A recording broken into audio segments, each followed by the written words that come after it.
গতকালকে পশ্চিমবঙ্গ জুড়ে প্রকাশিত হয়েছে এসআইআর এর চূড়ান্ত তালিকা। তবে এই চূড়ান্ত তালিকায় মুসলিমদের নাম কত বাদ গেল, এই মুহূর্তে নির্বাচন কমিশনারের সবথেকে গুরুত্বপূর্ণ আপডেট, অর্থাৎ এই এসআইআর এর চূড়ান্ত তালিকায় মুসলিম সংখ্যালঘু সম্প্রদায়ের নাম কত বাদ গেল, কোন জেলা থেকে কতগুলো নাম বাদ গিয়েছে, আজকের এই ভিডিওতে আপনাদেরকে এই বিষয়ে একদম বিস্তারিতভাবে জানিয়ে দেব। তো আশা রাখবো ভিডিওটিতে আপনারা প্রত্যেকেই প্রথম থেকে শেষ পর্যন্ত সঙ্গে থাকবেন এবং নতুন হয়ে থাকলে চ্যানেলটিকে সাবস্ক্রাইব করে পাশের দেওয়া বেল আইকনটিকে প্রেস করে অল নোটিফিকেশনটিকে বাজিয়ে দেবেন। দেখুন বন্ধুরা, আপনারা প্রত্যেকেই জানেন গতকালকে এসআইআর এর চূড়ান্ত তালিকা প্রকাশিত হয়েছে। তবে অনেকেই আপনারা পাচ্ছিলেন না, কেননা ওয়েবসাইটে প্রচুর পরিমাণে সমস্যা ছিল। তবে এখন কিন্তু ওয়েবসাইট পরিষ্কার হয়ে গেছে। আপনারা চাইলে এখনই নিজেদের যে পোলিং স্টেশন অনুযায়ী, বিধানসভার পোলিং স্টেশন অনুযায়ী আপনারা কিন্তু নিজেদের নাম অর্থাৎ ভোটার লিস্টটি ডাউনলোড করতে পারেন।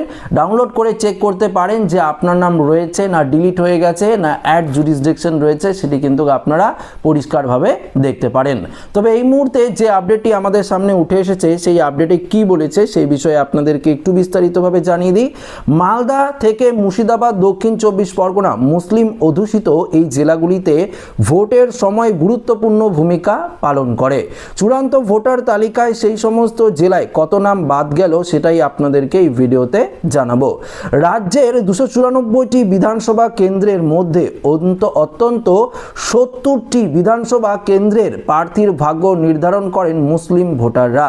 আরও 30 থেকে 35টি আসনে এই ভোটাররাই নির্ণায়ক হয়ে উঠতে পারেন। তবে এই আবহে শনিবার প্রকাশিত হলো এসআইআর এর চূড়ান্ত ভোটার তালিকা, যেখানে মালদা, মুর্শিদাবাদ এবং 24 পরগনার বিভিন্ন সংখ্যালঘু অধ্যুষিত বিধানসভা কেন্দ্রে কতজনের নাম থাকলো আর কতজনের নাম বাদ গেল তার পরিসংখ্যান তুলে ধরা হয়েছে।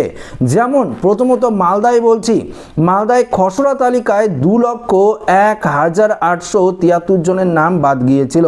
চূড়ান্ত তালিকায় সংখ্যাটা 2,20,153, সেই অনুযায়ী বিচার করলে আরও 18,280 জনের নাম কিন্তু বাদ গিয়েছে।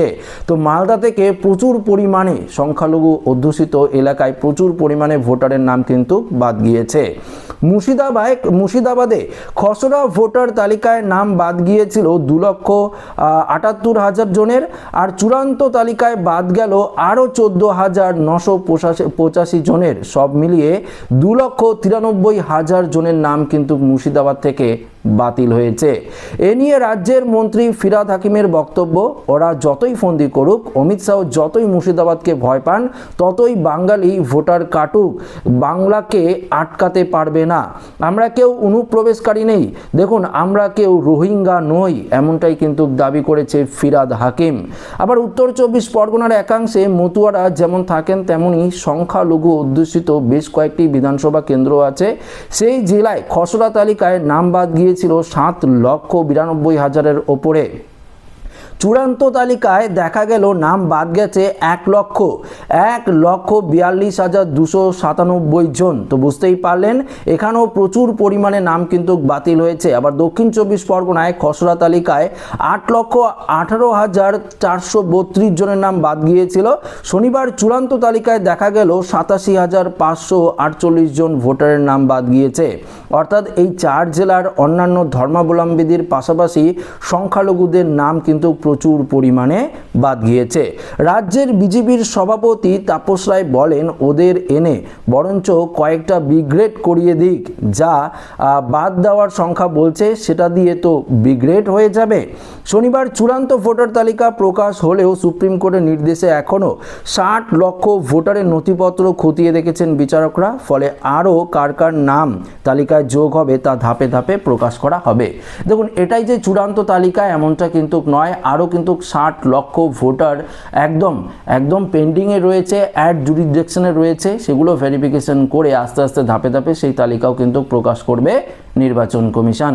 তো আশা রাখবো এই ভিডিওটিতে আপনাদেরকে সঠিক ইনফরমেশন দিয়ে হেল্প করতে পেরেছি। তো ভিডিওটি ভালো লাগলে লাইক করবেন, ওর সাথে শেয়ার করবেন, নতুন হয়ে থাকলে চ্যানেলটিকে সাবস্ক্রাইব করে আমাদের সঙ্গে জুড়ে থাকবেন। ধন্যবাদ।